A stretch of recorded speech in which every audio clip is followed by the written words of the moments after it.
Waalaikumsalam warahmatullahi wabarakatuh. Alhamdulillah. Iya, Pak.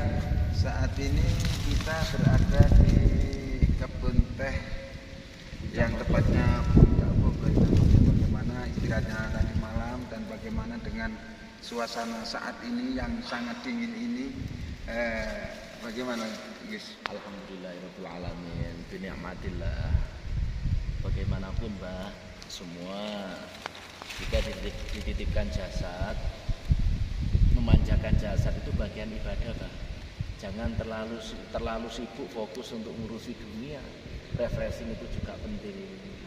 Seperti kita berlibur, itu juga sangat penting sekali karena itu juga bagian dari ibadah. Nah, contoh, alhamdulillah tadi malam setelah acara-acara kita rileks pagi-pagi tadi jalan-jalan di kebun teh Puncak Bogor sambil menikmati suasana alam dengan berzikir, jangan lupa juga sholawat, itu juga bagian dari Masya Allah nikmatillah.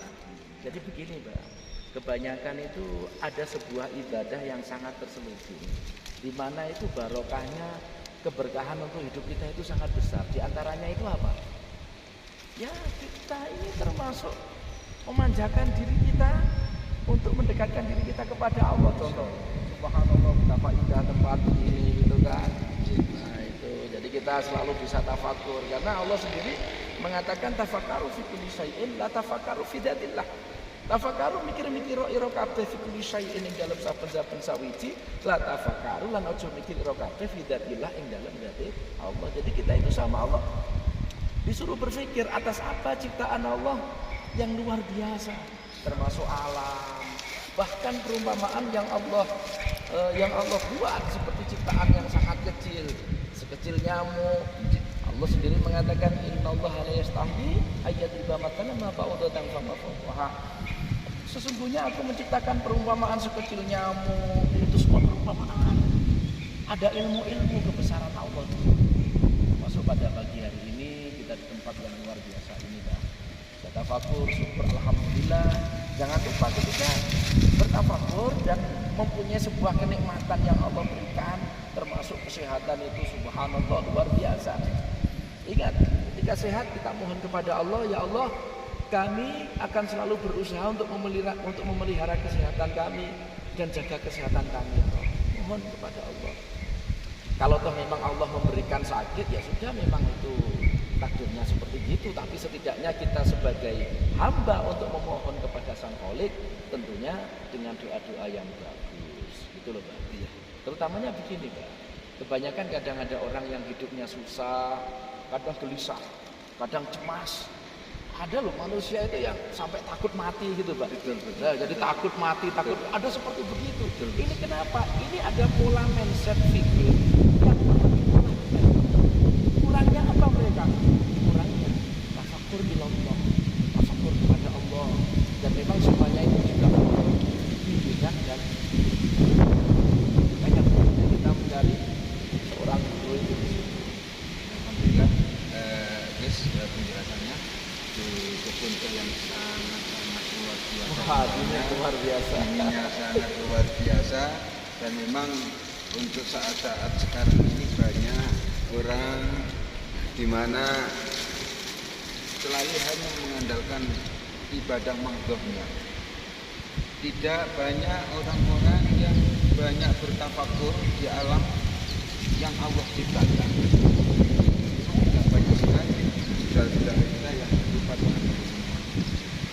Terus begini guys, kadang-kadang mungkin ini tidak tepat momennya, saya hanya cuma bertanya, banyak orang Islam yang saat ini yaitu menanyakan tentang adanya hukum karma, apa ada itu di dalam Islam. Karena sekarang kan tidak banyak orang yang mempelajari tentang apa memang betul dari mana sumbernya hukum karma itu, kan kadang-kadang seperti itu. Mohon untuk dijelaskan hukum karma itu bagaimana. Karma itu dalam sebutan, yaitu bahasanya itu bahasa Hindu, Pak. Ajaran karma itu yang ada itu di Hindu. Kalau di Islam namanya sunatullah. Engkau berbuat baik akan dibalas baik, engkau berbuat buruk akan dibalas buruk. Maka famay ya'mal mithqala dzarratin khairan yara wa may ya'mal mithqala dzarratin syarran yara. Sekecil apapun yang pernah kita lakukan, maka akan terbalas. Sekecil dzarrah akan terbalas sekecil dzarrah. Maka seperti ini, Pak. Ketika engkau ingin dikasihi oleh Tuhanmu, maka kasihanilah orang lain. Ketika engkau ingin diberi doa kepada Tuhan, maka berilah kepada orang lain. Di antaranya kabul hajatnya doa itu saudara. Memberikan kebahagiaan ketika hatimu tidak mampu bahagia, berikan kebahagiaan orang lain. Kalau nggak pakai uang atau harta, kan bisa dengan diri kita sendiri, bantulah mereka. Insya Allah itu adalah sebagai bentuk proses membahagiakan orang. Ini banyak kunci di antara doa itu mereka yang tidak paham, ya kan? Contoh, setiap malam mereka mohon doa kepada Allah, tiap hari dia mohon selesai sholat doa kepada Allah, tapi perilaku akhlaknya ini kurang baik sesama, itu pun tidak akan dikabulkan oleh Allah.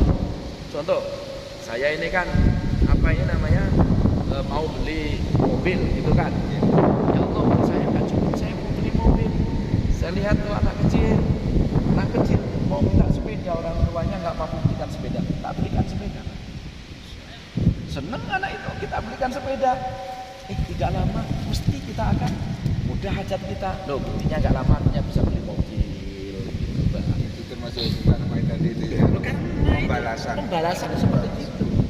Kalau dalam kitab Wida itu adalah karma. Kalau di dalam Islam sebagai bentuk sunatullah, kau akan memperbaiki orang lain, maka kau akan diperbaiki oleh Tuhan, oleh Allah. Bahasa dan atau kalimat seperti ini tidak banyak orang ketahui. Terus kenapa? Ya seperti ini, bahwasanya hukum karma atau dengan disebut dalam Islam adalah sunatullah itu tidak pernah dibahas dan tidak pernah diterapkan oleh di mana orang-orang Islam itu sendiri. Dan makanya kita terapkan sekarang. Amin. Jadi pada intinya itu memang karma itu di Islam tidak ada. Karma jelas tidak ada di Islam, karena itu ada di dalam kitab Wida atau dalam kitab Mahanarayana. Kalau di dalam kitab yang ajaran yang ada di Bali namanya kitab Ida Bedande, itu semua ada disebut dengan sebuah karma. Maka begini, Islamnya sunatullah tadi.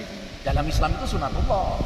Ketika engkau ingin memperbaiki diri, jangan banyak mencari seorang kiai, jangan banyak untuk mencari seorang guru, seorang ustadz agar diri kita baik. Tidak. Walaupun cari 1000 guru, 1000 kiai, tapi kalau kita nggak tahu caranya, tetap jadi orang bohong. Ya makanya banyak orang yang belajar di Ibrahimnya agak tambah pinter, tambah bohong, itu buahnya. Kenapa? Kenapa seperti itu? Bentar, saya tak ngambil ini dulu. Apa namanya? Ini adalah teh, tempatnya ini teh pucuk, katanya di sponsor teh pucuk ini. Nah ini kalau kita cium, kan, ini aroma dari teh ini bisa memberikan kesehatan pada paru-paru. Nah ini kita ginikan, kita hidup. Nah ini bisa membuat sehat paru-paru. Oke, kita teruskan sampai mana tadi ngomong? Sampai orang masuk Ibrahim semakin lama semakin bukan begini loh. Kita itu ada Jamiyah Ibrahimiyah, di situ ada pengajian semua. Itu yang ikut itu ya nggak semua jadi orang baik. Yang tambah hohok, tambah kurang ajar ya juga banyak. Kenapa? Karena tidak menggunakan akal pikirannya dia, nggak mengaktifkan akal pikirannya dia. Contoh, ilmu yang terbesar itu apa? Itu cermin. Ketika engkau ingin memperbaiki diri, maka bercerminlah. Mana dalam cermin itu engkau yang kurang baik itu di mana? Cermin itu gambaran. Harusnya apa? Kepada diri kita sendiri. Oh iya, kira-kira kalau aku kira-kira disakiti orang, sakit nggak saya? Oh ya sakit hati saya. Kalau aku membahagiakan orang, bahagia nggak dia? Oh pasti dia akan bahagia. Kira-kira kalau aku melihat akhlak orang itu jelek, bagaimana pandangan saya? Oh pandangan saya akhlak orang itu jelek, wah nggak bagus lah. Ya sudah, kita jangan sampai seperti itu. Maka sampai kita kenal dengan Tuhan, itu begini, man arafa nafsahu faqad arafa rabbahu. Ketika Ketika engkau ingin mengenal Tuhanmu, maka kenalilah dirimu sendiri. Ketika engkau ingin kenal dirimu sendiri, maka engkau akan mudah kenal Tuhan. Maksudnya itu apa? Sifat-sifat Allah itu pasti akan ada pada diri kita sendiri. Itu loh. Jadi ilmu yang terbesar itu adalah kepada diri kita sendiri. Tafakur. Kita berguru 1000 wali sekalipun, tapi kalau kita nggak cerdas, nggak pandai otak kita, ya kita nggak bisa menjadi orang baik. Tapi apakah segitu pentingnya kita untuk mencari guru? Loh, sangat penting. Karena itu yang mengarahkan, Pak. Ketika kita mempunyai guru, contoh begini loh, Pak. Contoh, Abah Pardi ingin belajar driver, ingin belajar nyupir gitu kan.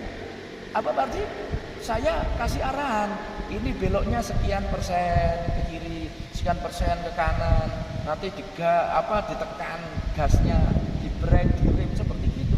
Kalau saya hanya ceramah saja terus Abah Pardi nggak praktek, mana bisa jalan, mana bisa nyupir. Nah, kebanyakan yang menjadi masalah itu banyak mendengarkan ulama ceramah, kiai ceramah, tapi dia nggak pernah praktek dari apa yang dikaji oleh para ulama atau para kiai. Itu yang saya katakan, itu di sini. Nah, karena untuk saat sekarang ini, guys, banyak orang guru marah di Mbak Google, sehingga diajak untuk mencari seorang guru untuk mengislamkan dirinya sendiri, diajak pun tidak akan pernah mau. Ya. Maka harapan kami dalam Jamiah Sholawat Fitriyah, mudah-mudahan bisa kemana-mana saudara-saudara kita yang ada di mana-mana, dimanapun berada yang belum masuk Islam, itu seyogyanya untuk bisa bertaskan kepada ulama. Harapan kami Kita mohon kepada Allah. Jadi termasuk yang seperti itu apa sih bagus juga mikirin umat sampai segitunya. Tapi yang jadi masalah ketika mereka tidak mau, terus lalu Abah Pardi menyalahkan Abah Syihabuddin menyalahkan, wah gak tepak itu yang menjadi masalah. Maka begini Pak. Intinya diri kita sendiri ini pribadi diri kita sendiri. Kalau diri kita itu merasa bahwa diri kita itu orang yang jelek, orang yang buruk, orang yang pokoknya ibaratnya itu gombal, wis buruk lah, keren. Kita nggak ada ruang untuk menilai orang lain. Karena diri kita sudah merasa diri kita itu kotor. Kita nggak ada ruang menilai orang lain. Itu. Amin. Alhamdulillah. Demikian sedikit uraian dari Gus. Pertanyaan dari saya sudah ucapkan, yang kita dilakukan dengan situasi bersama dengan tafakur Allah di suasana yang indah, yang menjadikan suatu keberkahan untuk kita semua. Amin ya rabbal alamin. Matur sembahun. Ya, ini begini, Pak. Ini kebetulan kalau di kebun teh lagi, saya kasih tahu caranya nih. Ini teh, ini ngelipatnya begini, Pak. Dilipat, lalu ini dipatahkan. Ini dipatahkan, cedek, setelah dipatahkan. Nah, di sini ini ada kandungan, Mbak. Ini ada kandungan nutrisi luar biasa. Pas di tengah-tengahnya sini, lalu diginikan. Diucus-ucus, lalu dihisap. Ini bisa menyehatkan paru-paru. Ini dulu kalau zaman kerajaan dulu termasuk kerajaan mana ini namanya? Siliwangi dulu. Itu para prajuritnya kenapa terkenal larinya kencang dan kuat nafasnya? Itu rata-rata dengan teh. Masya Allah. Jadi kalau orang begini itu pakai begini kan, itu larinya seperti kuda udah kuat.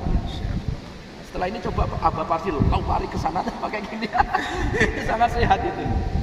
Oke, gitu dulu Mas Aris ya. Oke. Ya, assalamualaikum. Salam.